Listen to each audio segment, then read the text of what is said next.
ಪೋಷಕರ ವಿರೋಧ ಕಟ್ಟಿಕೊಂಡು ಓಡಿ ಹೋಗಿ ಮದುವೆಯಾಗಿದ್ದಂಥ ದಂಪತಿ ಕೇವಲ 8 ತಿಂಗಳಲ್ಲಿ ಆತ್ಮಹತ್ಯೆಗೆ ಶರಣಾಗಿರುವ ಘಟನೆ ಬಿಹಾರದ ಬೇಗ್ಸುರಾಯ್ನಲ್ಲಿ ನಡೆದಿದೆ. ಹೌದು, ಅವರದ್ದು ಅಂತರ್ಜಾತಿ ವಿವಾಹವಾಗಿತ್ತು. ಪೋಷಕರನ್ನ ವಿರೋಧಿಸಿ ಮದುವೆಯಾಗುವವರೆಗೆ ಇದ್ದಂಥ ಧೈರ್ಯ ಮುಂದೇಕೆ ಇರಲಿಲ್ಲ ಎಂಬುದು ಇಲ್ಲಿ ಪ್ರಶ್ನೆಯಾಗಿದೆ. ಇನ್ನು ಈ ಘಟನೆ ಬಹದ್ದೂರ್ಪುರ ಗ್ರಾಮದಲ್ಲಿ ನಡೆದಿದೆ. 19 ವರ್ಷದ ಶುಭಂ ಕುಮಾರ್ ಮತ್ತು ಅವರ 18 ವರ್ಷದ ಪತ್ನಿ ಮುನ್ನಿ ಕುಮಾರಿ ಮಂಗಳವಾರ ತಮ್ಮ ಮನೆಯಲ್ಲಿ ಶವವಾಗಿ ಪತ್ತೆಯಾಗಿದ್ದಾರೆ. ಇನ್ನು ಈ ಕಠಿಣ ಹೆಜ್ಜೆ ಇಡುವ ಮೊದಲು ಶುಭಂ ಅವರ ಫೋಟೋವನ್ನು ಫೇಸ್ಬುಕ್ನಲ್ಲಿ ಪೋಸ್ಟ್ ಮಾಡಿದ್ದು, ಅದರಲ್ಲಿ ಅಲ್ವಿದಾ ಎಂದು ಬರೆದಿದ್ದಾರೆ ಎಂದು ವರದಿಯಾಗಿದೆ.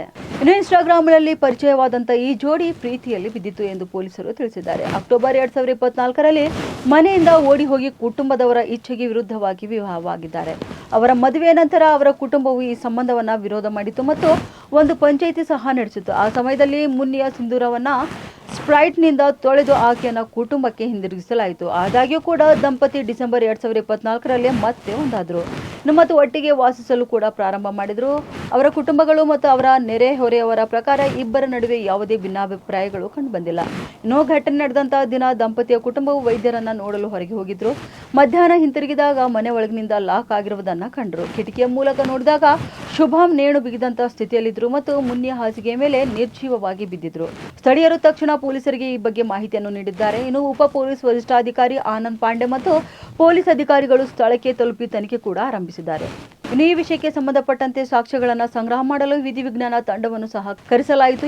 ಇನ್ನು ಈ ಸಾವಿಗೆ ನಿಖರವಾದಂತಹ ಕಾರಣ ಇನ್ನೂ ದೃಢಪಟ್ಟಿಲ್ಲ. ಆದಾಗ್ಯೂ ಕೂಡ ಮುನ್ನೆ ನೇಣು ಬಿಗಿದುಕೊಂಡು ಆತ್ಮಹತ್ಯೆ ಮಾಡಿಕೊಂಡಿರಬಹುದು ಎಂಬ ಅನುಮಾನಗಳು ವ್ಯಕ್ತವಾಗ್ತಿವೆ.